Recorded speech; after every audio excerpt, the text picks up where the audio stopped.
श्री स्वामी समर्थ। तुम्हा सर्वांचं आपल्या यूट्यूब चॅनलवरती मी अगदी मनापासून स्वागत करते। तुमच्या मनातील सर्व चांगल्या इच्छा स्वामी महाराज पूर्ण करोत हीच स्वामींच्या चरणी प्रार्थना करते आणि आजच्या व्हिडिओला सुरुवात करते। आज आहे मोक्षदा एकादशी, उद्या आहे भागवत एकादशी। आज आणि उद्या वर्षातील शेवटची एकादशी तिथी आहे आणि आपल्याला आज शुक्रवार आहे, योगायोग आहे की शुक्रवार आणि एकादशी एकत्र आहे। त्यामुळे आज संध्याकाळी तुम्हाला एक दिवा लावायचा आहे, दिव्याखाली एक वस्तू ठेवायची आहे, त्यासोबतच या दिव्यामध्ये सुद्धा आपल्याला 2 वस्तू या टाकायच्या आहेत। हा उपाय आपण आपल्याला अखंड लक्ष्मी प्राप्ती व्हावी, माता लक्ष्मीचा आपल्याला आशीर्वाद मिळावा यासाठी करायचा आहे। प्रत्येकाच्या आयुष्यात काही ना काही प्रॉब्लेम असतात, तर ते आर्थिक असतील, मानसिक असतील, शारीरिक असतील। तसेच प्रत्येक दिवसाला एक विशिष्ट असे महत्त्व आहे। काही जे उपाय आहेत तर ते आपण अशा खास दिवशी जर केले, ठराविक तिथींना केले तर ते अतिशय फलदायी असतात।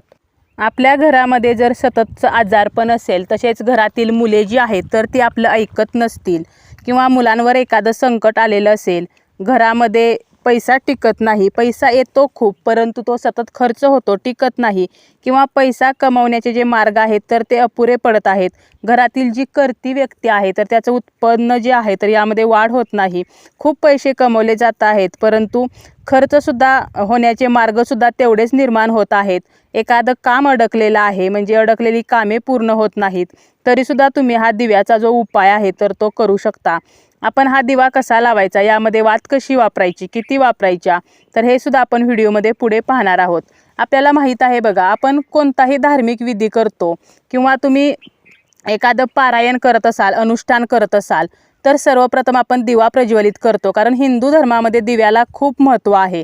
आपण हा उपाय शुक्रवारी केला म्हणजे आजच जर केला तर आपल्याला कधीही कशाचीही कमी पडणार नाही, परंतु एकादशी तिथी ही आहे आज आणि उद्यासुद्धा आहे, त्यामुळे आज जर जमलं नाही तर तुम्ही उद्यासुद्धा हा उपाय जो आहे तर तो करू शकता।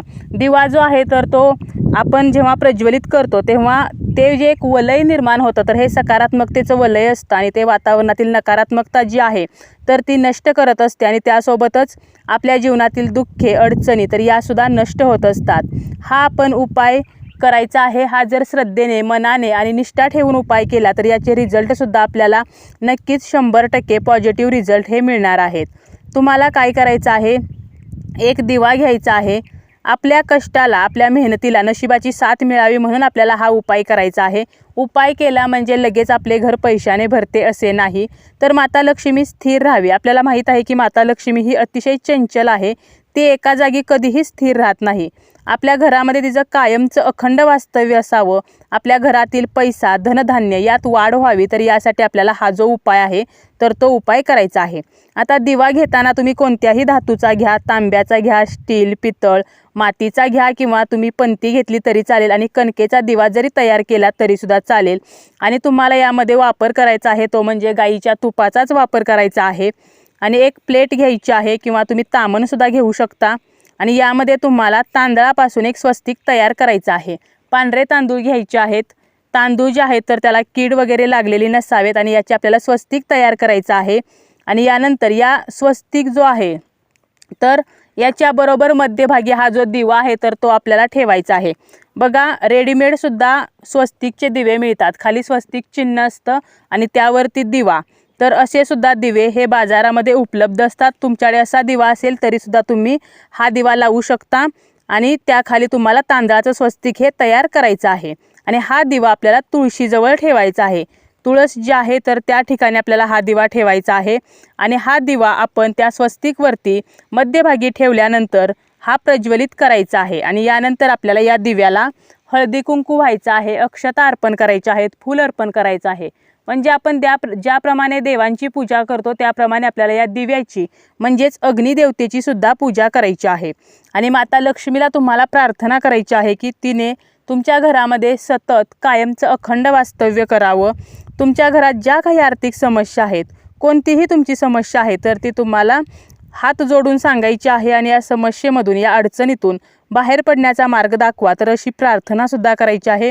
माता लक्ष्मीने तुमच्या घरी कायमचं वास्तव्य करावं अशी माता लक्ष्मीला सुद्धा आपल्याला प्रार्थना ही करायची आहे। आणि यानंतर तुम्हाला काय करायचं आहे तर 2 लवंग घ्यायचे आहेत आणि 1 वेलची घ्यायची आहे। लवंग घेताना त्या अखंड घ्यायच्या आहेत तुटलेली, फुटलेली किंवा फूल नसलेली लवंग घेऊ नका, तर अखंड आणि ज्या लवंगेला फूल आहे म्हणजे पुढे जे फूल असते तर अशा फूल असलेल्या 2 लवंगा घ्या, 1 वेलची घ्या आणि हे आपल्याला या दिव्यामध्ये टाकायचं आहे. आता तुम्ही जर कोणतं निरंजन वापरलं तर त्याची वात जी आहे तर ती तुम्हाला उत्तर दिशेला करायची आहे. समई वापरली तरीसुद्धा त्याची वात जी आहे तर ती उत्तर दिशेला करायची आहे. परंतु जो नंदादीप आहे तर त्याची वात ही वरच्या दिशेला येते म्हणजे ब्रह्मांडाकडे येते, त्यामुळे काही प्रश्न येत नाही. परंतु तुम्ही समई, निरंजन, पंती तर या गोष्टींचा वापर केला किंवा कणकेचा दिवा बनवला तर त्याची वात जी आहे तर ती उत्तर दिशेला करा, कारण उत्तर दिशा ही कुबेरांची दिशा आहे. आणि आपल्याला जर आपल्या आयुष्यामध्ये खूप धन आणि पैसा यावा असं वाटत असेल तर आपल्याला वात जी आहे तर ती उत्तरेला करायची आहे. उत्तर दिशेचे जे स्वामी आहेत तर ते कुबेर देव आहेत आणि आपल्याला माहीत आहे की कुबेर देवांचा जर आपल्याला आशीर्वाद प्राप्त झाला तर आपल्याला आपल्या घरामध्ये धनधान्याची कधीही कमी भासत नाही आणि आपल्या वैभवामध्ये, संपत्तीमध्ये वाढही होत असते. तर अशा प्रकारे अतिशय साधा सोपा असा हा उपाय आहे. आज वेळ असेल तर तुम्ही आज करा. हा उपाय आपल्याला संध्याकाळी 3 सांजेच्या वेळेला करायचा आहे. हा उपाय करण्या अगोदर स्वतःला सुद्धा हळदी कुंकू लावून घ्यायचं आहे. दिव्याखाली कोणती वस्तू ठेवायची आहे तर मी अगोदरच सांगितलेलं आहे की दिव्याखाली आपल्याला तांदळांपासून स्वस्तिक तयार करायचं आहे. या स्वस्तिकवरती सुद्धा थोडंसं हळदी कुंकू व्हा आणि त्यावरती बरोबर मध्यभागी हा दिवा ठेवायचा आहे.